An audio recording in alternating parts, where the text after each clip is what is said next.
Good morning everyone. আমার নাম সৌমিতা রক্ষিত। আজকে যে বিষয়টা নিয়ে আলোচনা করব তা হলো শিক্ষার সাথে মনোবিজ্ঞানের কি সম্পর্ক রয়েছে। শিক্ষা এবং মনোবিজ্ঞান বিষয় দুটি আলাদা আলাদা হলেও এদের বিষয় সম্পর্কে আমাদের আগে প্রাথমিক যে ধারণা তা আগে জানতে হবে।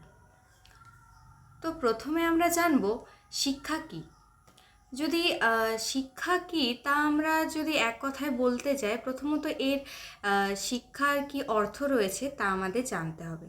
শিক্ষার এই শব্দটা এসছে সংস্কৃত শাস ধাতু থেকে, যার অর্থই হলো শিক্ষা দান করা বা শেখা। আর এই শিক্ষা শব্দটার যদি সমার্থক শব্দ করি তাহলে এর অর্থ হলো বিদ্যা, এর যাকে আমরা বলে থাকি জ্ঞান অর্জন করা। এক কথায় আমরা বলতেই পারি যে জানা বা জ্ঞান অর্জন করা হলোই শিক্ষা।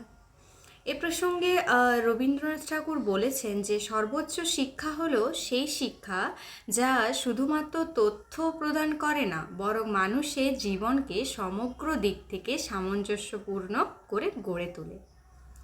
এরপর জানবো সাইকোলজি, অর্থাৎ মনোবিদ্যা বা মনোবিজ্ঞান। এই শব্দটা এসছে দুটি গ্রিক ওয়ার্ড থেকে।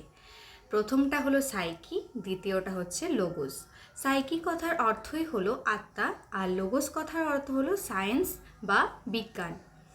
তো এই অর্থে আমরা বলতেই পারি যে সাইকোলজি হচ্ছে আত্মার বিজ্ঞান। এ প্রসঙ্গে বিএফ স্কিনার বলেছেন যে psychology is the science of behaviour. তো এই এডুকেশনের যে কনসেপ্ট আর সাইকোলজির যে কনসেপ্ট রয়েছে সেটা যদি আমরা একটু ভালোভাবে বিশ্লেষণ করি বা অ্যানালাইসিস করি, তার মধ্যে আমরা বুঝতে পারবো যে এদের মধ্যে একটা ঘনিষ্ঠ সম্পর্ক রয়েছে। আমরা দেখলাম বা জানলাম যে সাইকোলজি হচ্ছে আত্মার বিজ্ঞান। এখানে মূলত ডিলস করে থাকে সাইকোলজি যে মানুষের মন, আবেগ, তার ব্যবহার বা যে শেখার যে প্রক্রিয়া সেই বিষয় নিয়ে আলোচনা করে থাকে। আর শিক্ষা সেই বিষয়টা, অর্থাৎ এই সাইকোলজি যে সমস্ত বিষয়গুলো ডিল করছে সেটা কিভাবে টিচিং লার্নিং প্রসেসে প্রয়োগ করা হবে তা নিয়ে আলোচনা করে থাকে। তাই বলতেই পারি এরা সাইকোলজি আর এডুকেশন একে অপরের পরিপূরক হিসেবে কাজ করছে। এরপর এদের মধ্যে কি সম্পর্ক রয়েছে তা আমরা একটা একটা করে আলোচনা করব।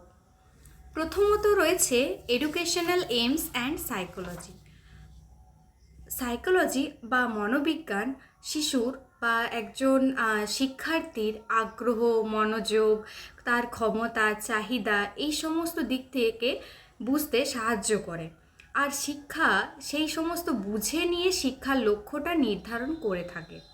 এক্ষেত্রে আমরা যদি উদাহরণ হিসেবে বলি যে একটা ছোট্ট শিশু বা এক গুচ্ছ ছোট শিশু রয়েছে, সেখানে তারা তো গতানুগতিকভাবে বড়দের মতো পড়াশোনা করতে পারে না, বা তাদের মনোযোগও থাকে না, তাদেরকে এক কাছে রাখাও সম্ভব হয় না। তো সেই জন্য তাদেরকে কোনো বিষয় শেখানোর সময় যদি খেলার ছলে শেখানো হয়, সেই বিষয়টা তাদের কাছে অনেকটাই এফেক্টিভ হয়ে থাকে এবং তারা সেটা লং টাইম ধরে মনেও রাখতে পারে।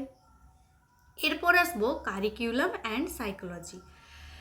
আমরা শিক্ষার লক্ষ্য সম্পর্কে জানলাম যে সেক্ষেত্রে সাইকোলজি কিভাবে রিলেটেড রয়েছে। এরপর আমরা কারিকুলাম অর্থাৎ পাঠ্যপুস্তক বা পাঠ্য বই সম্পর্কে কিভাবে সাইকোলজির সাথে রিলেট রয়েছে তা আমরা জানব। সাইকোলজি আমাদের প্রতিটা শিশুর বয়স, তাদের আগ্রহ, চাহিদা, ক্ষমতা অনুযায়ী পাঠ্যক্রম তৈরি করার জন্য সাজেস্ট করে থাকে। তো সেই ক্ষেত্রে শিক্ষা বিশেষভাবে সাহায্য করে থাকে। এক্ষেত্রে যদি আমরা উদাহরণ হিসেবে বলি যে প্রাইমারি লেভেলে যে স্টুডেন্টদের বই রয়েছে বা পাঠ্যপুস্তক রয়েছে, সেখানে যদি একটু খেয়াল করি আমরা যে সেই বইগুলো কি হয়, ভাষাগুলো অত্যন্ত সহজ সরল ভাষায় থাকে, আর সেখানে ছবির ব্যবহারটা আমরা সাধারণত বেশি দেখেছি বড়দের বইয়ের তুলনায়। সেক্ষেত্রে সাইকোলজি কারিকুলামের দিক থেকে একটা বিশেষভাবে এফেক্ট করে থাকে। এরপর আমরা দেখব টিচিং মেথডস অ্যান্ড সাইকোলজি। আমরা কারিকুলাম সম্পর্কে জানলাম, শিক্ষার লক্ষ্য সম্পর্কে জানলাম, এবার তো টিচিং মেথডস বা কোন পদ্ধতি অ্যাপ্লাই করা হয় সে সম্পর্কে আমরা জানব। তো মনোবিজ্ঞান শিক্ষার্থীরা কিভাবে শিখছে আর কিভাবে আগ্রহী হয় এবং কোন পদ্ধতিতে তারা সবচেয়ে ভালো শিখবে, এই সমস্ত দিক থেকে একটা সায়েন্টিফিক ধারণা দিয়ে থাকে। আর তাই শিক্ষকেরা মনোবিজ্ঞানের নীতির ওপর ভিত্তিতে উপযুক্ত শিক্ষণ পদ্ধতি নির্বাচন করে থাকেন।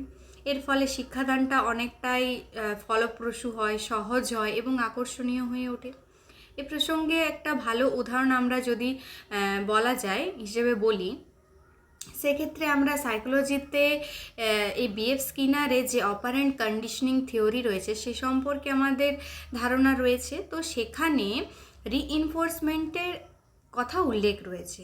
সেক্ষেত্রে শিক্ষক বা শিক্ষিকা এখানে শিক্ষার্থীদের ভালো কাজের জন্য তাদেরকে প্রশংসা করতে পারে বা তাদেরকে পুরস্কার দিতে পারে। সেক্ষেত্রে বলা যেতে পারে এটা একটা উপযুক্ত উদাহরণ। এরপর আসবো মেন্টাল হেলথ অ্যান্ড সাইকোলজি। আমরা জানি বা এই কথাটা আমরা সকলেই শুনেছি যে সুস্থ দেহই সুস্থ মনের আধার। এই কথাটা যদি আমরা বলি যে মন যদি ভালো থাকে বা দেহ যদি ভালো থাকে তাহলে মনও আমাদের ভালো থাকবে। দেহ মন একে অপরের পরিপূরক হিসেবে কাজ করে। মনোবিজ্ঞান শিক্ষার্থীদের মানসিক স্বাস্থ্য, আবেগ, তাদের যে মানসিক ক্ষমতা রয়েছে বা সমস্যাগুলো বুঝতে সাহায্য করে। আর শিক্ষা সেই সমস্ত যে সমস্ত শিক্ষার্থীদের ভয়, হতাশা, উদ্বেগ এই সমস্ত দিকগুলো রয়েছে সেগুলো চিহ্নিত করে থাকে। ফলে শিক্ষার্থীদের সুস্থ মানসিক বিকাশ হয় এবং কার্যকর শেখা নিশ্চিত হয়ে থাকে। সেক্ষেত্রে উদাহরণ হিসেবে আমরা যদি বলি, শ্রেণীকক্ষে বিভিন্ন শিক্ষার্থী থাকে। কোনো একটা শিক্ষার্থী এমনিতে রেগুলারলি ভালো পার্টিসিপেট করে, ক্লাসে অ্যাটেন্টিভ হয়, কিন্তু হঠাৎ করে সেই শিক্ষার্থীটা যদি চুপচাপ হয়ে যায়, পড়াশোনায় তার আগ্রহ কমে যায়, সেক্ষেত্রে শিক্ষক প্রথমত তার সমস্যাটার কারণ জানতে চাইবে এবং প্রয়োজনে তাকে কাউন্সেলিংও করা হতে পারে এবং শিক্ষক মহাশয় সেক্ষেত্রে পরামর্শ দিয়ে থাকেন।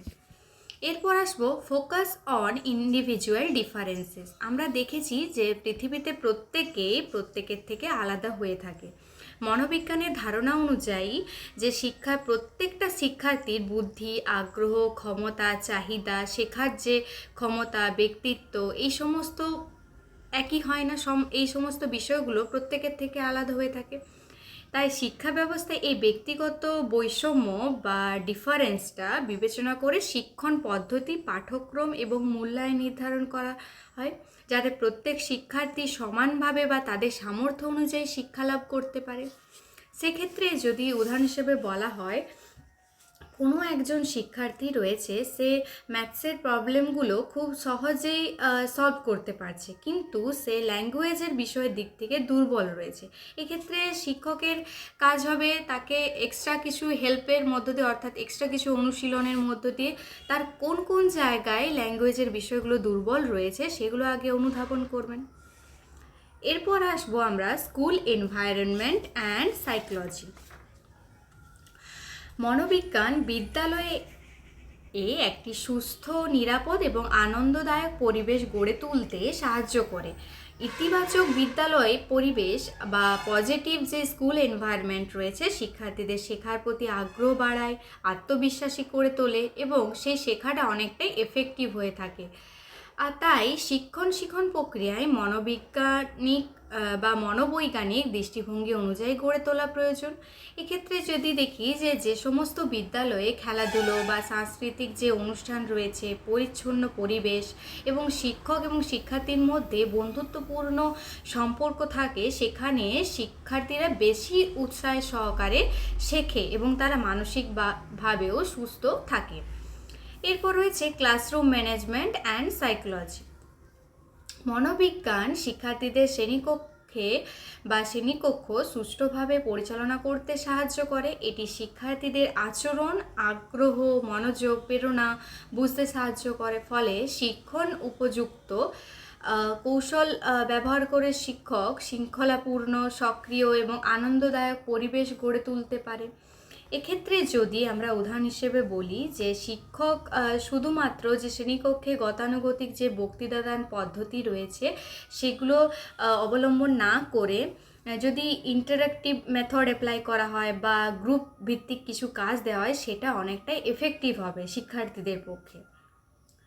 এরপর আমরা কনক্লুশন বা পরিশেষ হিসেবে বলতে পারি যে শিক্ষা এবং মনোবিজ্ঞান একে অপরের পরিপূরক, যাকে আমরা একটি মুদ্রার দুটি দিক হিসেবে গণ্য করে থাকি।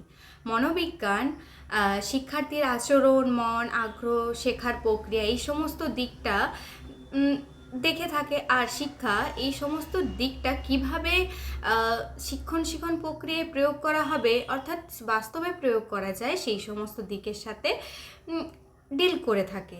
তাই কার্যকর শিক্ষার্থী কেন্দ্রিক এবং সফল শিক্ষা নিশ্চিত করতে মনোবিজ্ঞানের গুরুত্ব অপরিসীম। Thank you.